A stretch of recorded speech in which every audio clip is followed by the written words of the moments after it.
Assalamualaikum warahmatullahi wabarakatuh. Saya Chandra Wijaya dari kelas PBIE tahun 2024. Di sini saya akan membuat video untuk tugas dari MK Bahasa Indonesia, yang dimana akan membahas tentang penggunaan istilah asing. Penggunaan istilah asing dalam kehidupan sehari-hari pada anak muda saat ini merupakan fenomena yang menarik karena sering kita jumpai di mana saja, terutama di media sosial. Hal ini terjadi seiring dengan perkembangan teknologi, khususnya media sosial, yang mempertemukan berbagai budaya dan bahasa dalam satu ruang digital. Banyak sekali faktor pengaruh yang membuat anak muda zaman sekarang menggunakan istilah asing ketimbang bahasa Indonesia. Salah satunya yaitu pengaruh budaya populer barat yang besar di Indonesia, seperti film-film barat dan lagu-lagu barat. Sebab itulah banyak istilah asing yang kemudian terintegrasi dalam percakapan sehari-hari anak muda Indonesia saat ini. Menggunakan istilah asing sebenarnya bukanlah hal yang sepenuhnya negatif. Bagi sebagian kalangan, penggunaan istilah asing dianggap lebih keren, praktis, atau sesuai dengan konteks tertentu yang diungkapkan dalam bahasa Indonesia.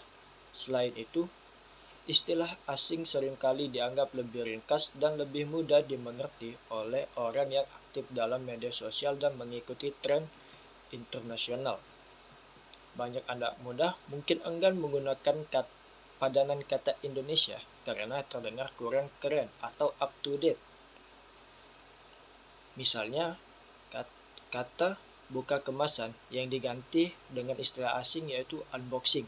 Padahal, kita dapat mengganti kata unboxing tersebut dengan menggunakan yang ada pada PYD, yaitu buka kemasan yang terdengar lebih familiar namun tetap mengikuti konteks aktivitas.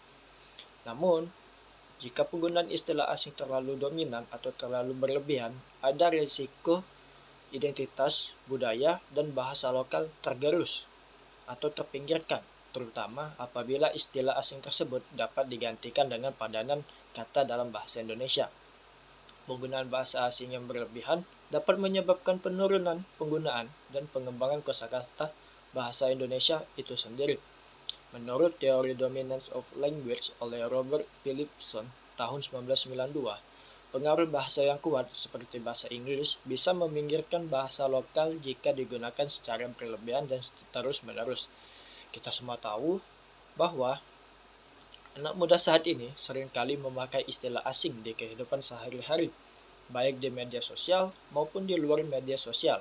Sudah tidak bisa dipungkiri bahwa anak muda zaman sekarang lebih memilih istilah asing ketimbang bahasa Indonesia, yang dimana bahasa Indonesia merupakan sebagai bentuk identitas dan kebanggaan nasional. Solusi untuk mengurangi penggunaan bahasa asing ini, yaitu beberapa solusi untuk mengurangi penggunaan istilah asing, yaitu sosialisasi dan edukasi tentang pentingnya bahasa Indonesia.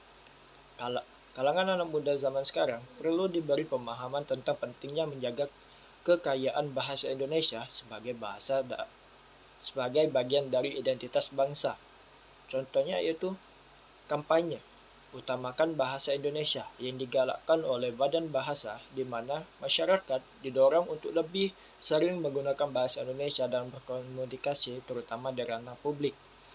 Yang kedua, penguatan peran media lokal. Seperti contohnya yaitu content creator bisa diajak untuk mempopulerkan istilah bahasa Indonesia dengan cara yang kreatif, misalnya melalui video, edukasi, bahasa atau konten-konten yang mengangkat kebudayaan Indonesia dalam gaya modern. Ketiga, mengintegrasikan bahasa Indonesia dengan cara yang menarik dalam pendidikan. Di sekolah dan perguruan tinggi, penting untuk mengintegrasikan pelajaran bahasa Indonesia dengan cara yang kreatif, misalnya melalui proyek media sosial atau tugas kelompok yang melibatkan konten berbahasa Indonesia. Contohnya itu di Jepang, bahasa asing khususnya bahasa Inggris sangat populer di kalangan anak muda. Meski demikian, pemerintah Jepang sangat proaktif dalam menjaga dan mempromosikan bahasa Jepang. Bahkan dalam bidang teknologi dan budaya pop seperti anime dan manga. Sebagai contoh, istilah asing diubah menjadi istilah yang sesuai dalam bahasa Jepang, dan penggunaan bahasa asing yang berlebihan kurang disukai dalam publikasi resmi. Di Indonesia, kita dapat mengambil pelajaran dari hal ini dengan tetap memberikan ruang istilah asing ketika diperlukan, namun lebih mengutamakan bahasa Indonesia sebagai bentuk identitas dan kebanggaan nasional. Penggunaan istilah asing ini adalah bagian dari perkembangan budaya dan teknologi. Namun, penggunaan yang bijak dan proporsional perlu diterapkan agar bahasa Indonesia tetap terjaga. Dengan edukasi, dukungan dari media, dan kesadaran kolektif, kalangan anak muda bisa lebih termotivasi untuk menggunakan bahasa Indonesia tanpa harus kehilangan koneksi dengan tren global pada saat ini. Mungkin itu saja yang dapat saya sampaikan. Jika ada salah-salah kata, saya mohon maaf. Saya akhiri. Wassalamualaikum warahmatullahi wabarakatuh.